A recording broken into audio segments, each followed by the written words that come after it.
দাঁড়াও।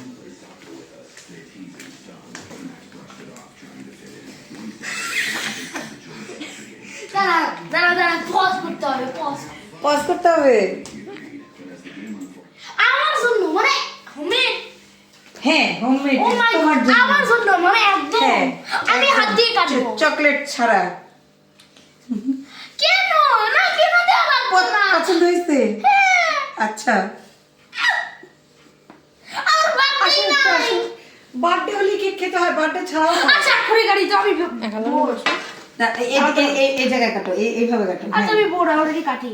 আচ্ছা বাহ একদম হ্যাঁ, নিচে থেকে এই চাপ যে, দাও। হ্যাঁ এখন খালি আম্মু কেক কাটবে। আরেকটা চাপ জোরে জোরে।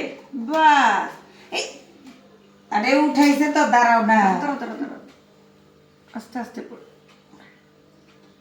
পড়ে যাবে তো। দেও, আমি উঠে দিই।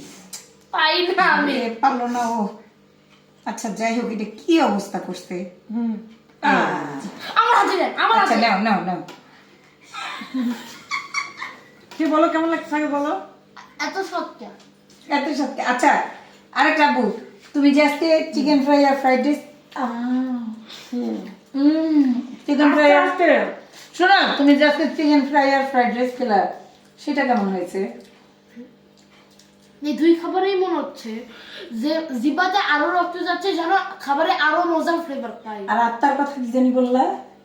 মনে হচ্ছে খাবার কত মজা যে জিবার ভেতরে একটা আত্মা বানানো হচ্ছে। আত্মা কি টেস্ট লাগছে। জিব্বার একটু মজা ভিতরে হয়েছে?